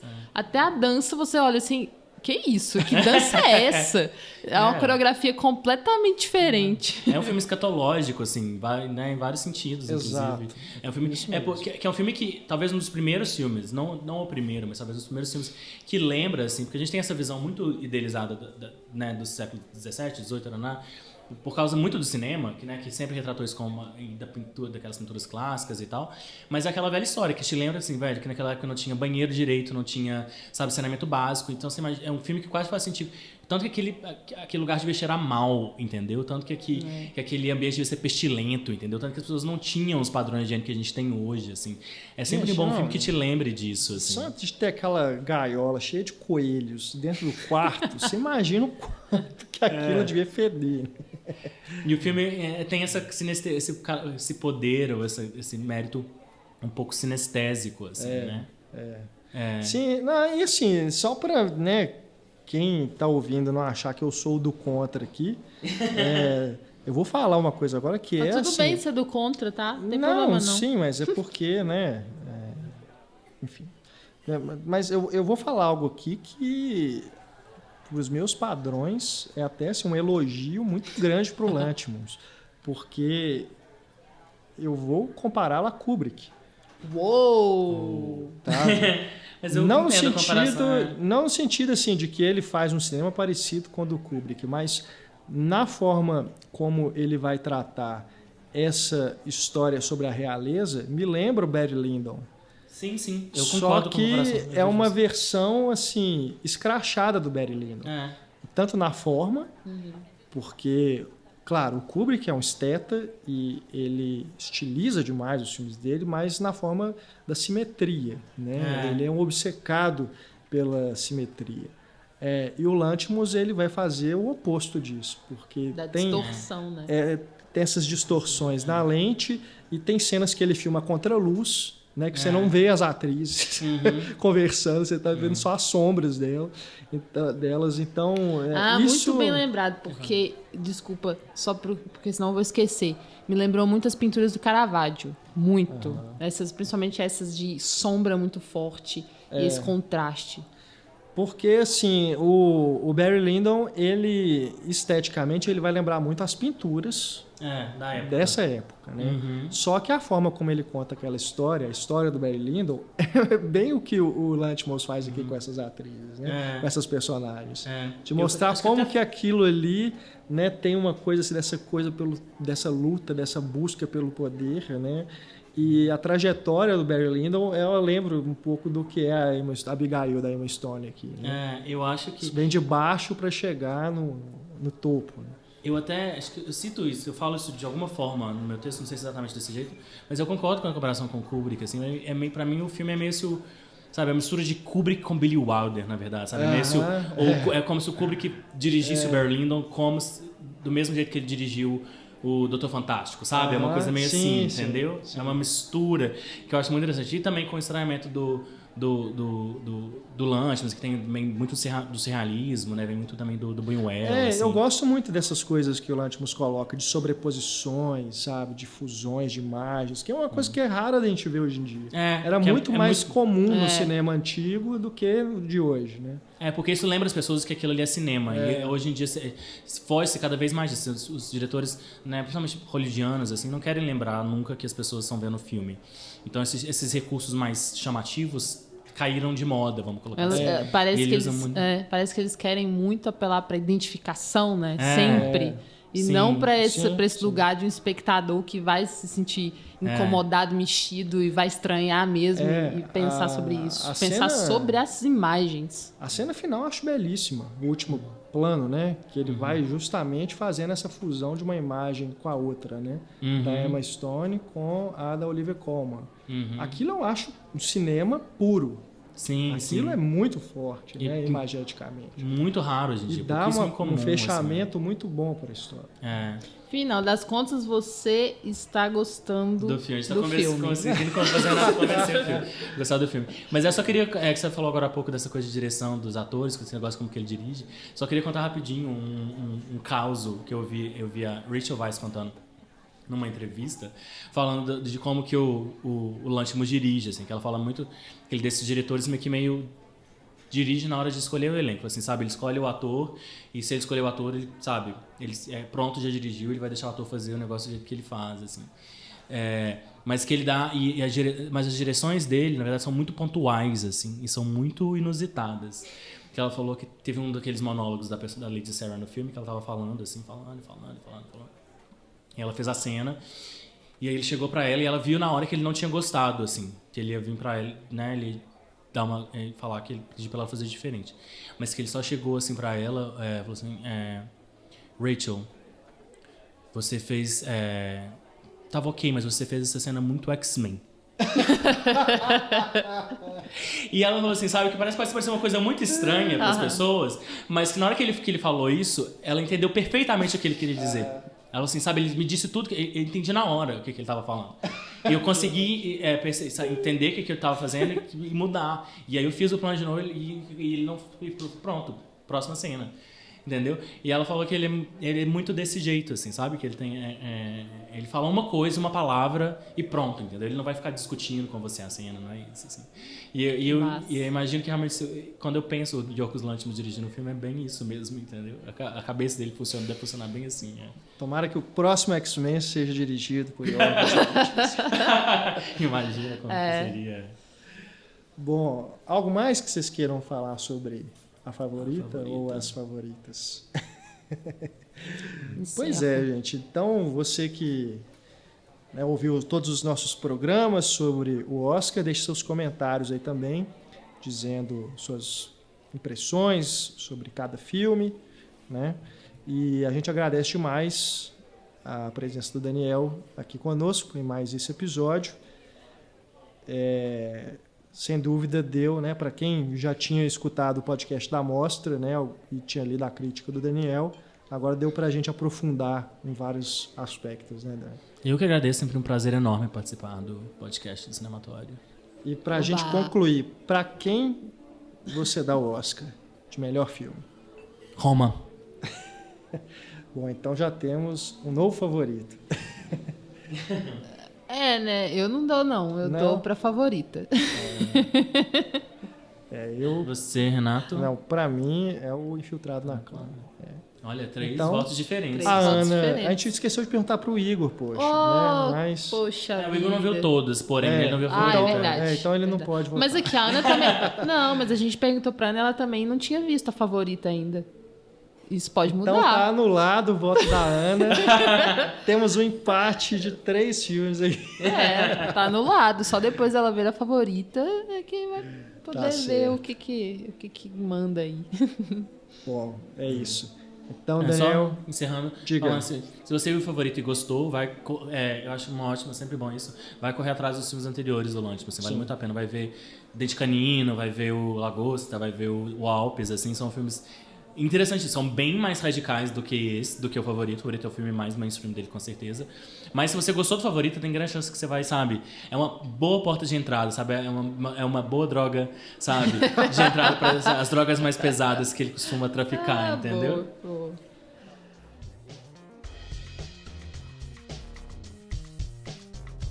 Nosso muito obrigado mais uma vez ao Igor e também ao Daniel pela participação em mais este podcast que fecha a nossa série do Oscar 2019. Não deixe de conferir todo o material que produzimos sobre os filmes indicados. É só acessar cinematório.com.br e você vai encontrar lá o link. Também na descrição desse episódio tem também o link para você acessar, né, todas as críticas, os vídeos, os podcasts, tudo que a gente falou sobre o Oscar 2019. Lembrando novamente que estamos em todas as redes sociais, basta procurar por Cinematório, tanto no Twitter, quanto no Instagram e também no Facebook.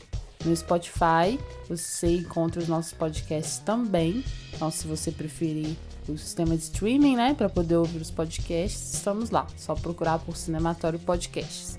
Também temos as nossas playlists, e no Spotify é só você procurar por Cinematório Café. E caso você queira nos apoiar, ficamos muito felizes e gratos com isso. Basta você acessar padrim.com.br/cinematório, conhecer a nossa proposta de financiamento coletivo. Lá você tem né, a descrição das recompensas e como você pode nos ajudar. É isso aí, não deixe de acessar padrim.com.br/cinematório. Um grande abraço, pessoal, até mais e bom Oscar para todo mundo. Beijo, gente, bom Oscar e até a próxima.